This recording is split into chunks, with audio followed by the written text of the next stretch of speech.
Assalamualaikum warahmatullahi wabarakatuh teman-teman semua. Apa kabar? Semoga sehat selalu ya. Sebelum kita mulai, jangan lupa klik dulu tombol subscribe-nya biar kita bisa terus belajar bareng. Oh iya, ngomong-ngomong, pagi ini udah pada bantu orang tua belum? Apapun itu, sekecil apapun, pasti orang tua seneng banget deh. Oke, sekarang kita siap-siap masuk ke materi utama kita hari ini. Kita bakal kupas tuntas, seluk-beluk salah satu ibadah yang paling istimewa bagi kaum laki-laki, yaitu sholat Jumat. Kita akan bedah semua ketentuannya, supaya nggak ada lagi yang bingung. Udah siap? Yuk kita mulai. Biar kita lebih gampang pahamnya, kita mulai pembahasan kita dari sebuah cerita ya. Saya mau kenalin kalian sama seorang anak laki-laki yang soleh, namanya Ahmad. Nah, si Ahmad ini baru aja ngalamin sesuatu yang bikin dia penasaran banget. Nah, coba deh lihat gambar ini. Pasti udah nggak asing lagi kan? Pemandangan yang selalu kita lihat setiap hari Jumat. Para bapak-bapak, kakak-kakak, adik-adik laki-laki, semua berkumpul rapi di masjid. Ceritanya, Ahmad ini baru aja pertama kali ikut ayahnya sholat Jumat berjamaah kayak gini. Tapi pas selesai, ada satu pertanyaan besar di kepalanya. Nah, ini dia pertanyaan Ahmad ke ayahnya. Pertanyaan yang cerdas banget. Ayah, kok tadi sholat zuhurnya cuma 2 rakaat? Bukannya sholat zuhur itu 4 rakaat ya? Hayo, siapa di sini yang waktu kecilnya pernah nanya persis kayak gini? Ngaku aja, hehe. Tenang, pertanyaan ini bagus banget. Dan hari ini kita akan cari jawabannya bareng-bareng. Oke, mari kita bantu Ahmad dan kita semua biar jadi paham. Kita mulai dari yang paling dasar dulu ya. Sebenarnya, apa sih sholat Jumat itu? Nah, ini dia jawabannya dan tolong perhatikan kata terakhirnya ya. Sholat Jumat itu ibadah sholat yang hukumnya wajib dilakuin berjamaah buat para lelaki muslim setiap hari Jumat. Dan sifatnya menggantikan sholat zuhur. Ingat ya, menggantikan. Jadi bukan sholat tambahan tapi pengganti. Nah, ini dia jawaban pertama untuk kebingungan Ahmad. Makanya kita nggak sholat zuhur 4 rakaat lagi kalau sudah sholat Jumat.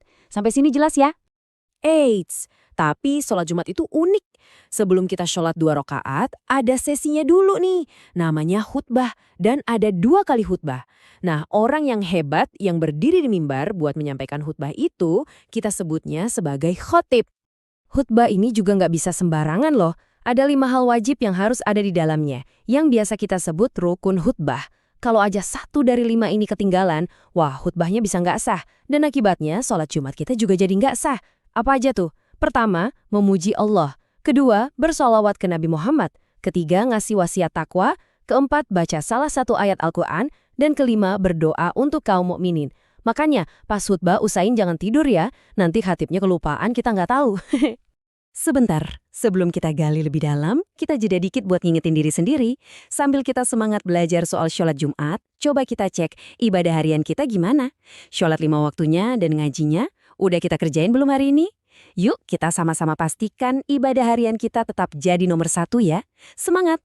Oke, kita lanjut lagi. Sekarang pertanyaannya, emang sepenting apa sih sholat Jumat itu? Apakah ini cuma sekedar tradisi aja? Jawabannya tentu bukan. Sholat Jumat ini adalah perintah langsung dari Allah Subhanahu wa Ta'ala. Coba kita lihat buktinya. Langsung dari Al-Quran. Surat Al-Jum'ah ayat 9. Allah manggil kita langsung loh. Hai orang-orang beriman. Kalau adzan Jumat udah berkumandang, kita diperintah buat apa? Bersegeralah dan tinggalkanlah jual beli. Wah ini serius banget. Lagi asyik kerja, lagi dagang, semua harus di-pause dulu. Ini nunjukin betapa utamanya sholat Jumat. Dan yang lebih keren lagi ada di ayat selanjutnya. Coba lihat, setelah sholatnya selesai, Allah bilang apa? Bertebaranlah kamu dan carilah karunia Allah. Artinya kita disuruh lanjut kerja lagi, lanjut cari rezeki lagi. Subhanallah, seimbang banget kan ajaran Islam itu? Ibadah jalan, urusan dunia juga jalan. Luar biasa. Jadi, kita udah tahu nih, sholat Jumat itu perintah wajib. Tapi, apakah ini wajib buat semua orang tanpa terkecuali? Gimana dengan ibu kita, adik perempuan kita, atau mungkin pas kita lagi sakit, demam gitu, wajib juga nggak ya? Ayo kita cari tahu jawabannya. Nah, Rasulullah SAW udah ngasih penjelasan yang super jelas di hadis ini. Kata beliau, sholat Jumat itu wajib buat setiap muslim, kecuali ada 4 golongan. Siapa aja mereka?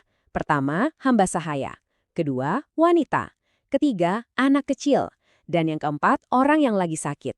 Jelas banget kan siapa saja yang dapat keringanan. Oke, sekarang giliran teman-teman yang mikir nih. Kalau hadis tadi nyebutin yang dikecualikan, berarti siapa aja dong yang diwajibkan? Coba deh kita balik logikanya dari slide sebelumnya. Udah ketemu belum jawabannya? Gampang kan?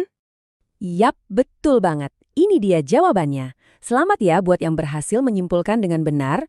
Jadi, syarat wajib seseorang harus sholat Jumat itu adalah dia seorang muslim, dia laki-laki, dia sudah balik atau dewasa, dia merdeka, dan dia dalam keadaan sehat.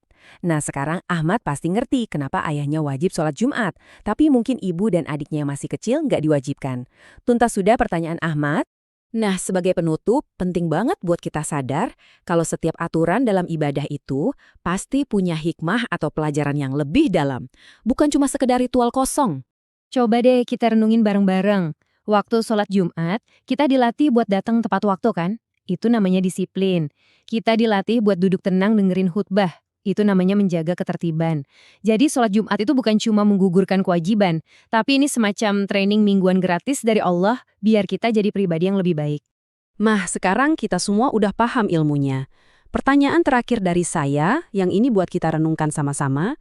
Gimana ya caranya biar setiap Jumat kita datang ke masjid itu bukan lagi karena mikir ini wajib, tapi karena hati kita yang rindu, karena kita butuh, dan kita menjadikan momen itu sebagai charger terbaik untuk sepekan ke depan. Yuk kita pikirkan jawabannya masing-masing.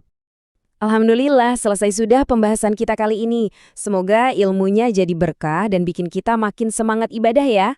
Makasih banyak udah nyimak sampai akhir. Wassalamualaikum warahmatullahi wabarakatuh. Kalau teman-teman merasa pembahasan ini bermanfaat, jangan lupa ya, tinggalin jejak dengan like, komen, dan tentu saja subscribe. Sampai jumpa di video berikutnya.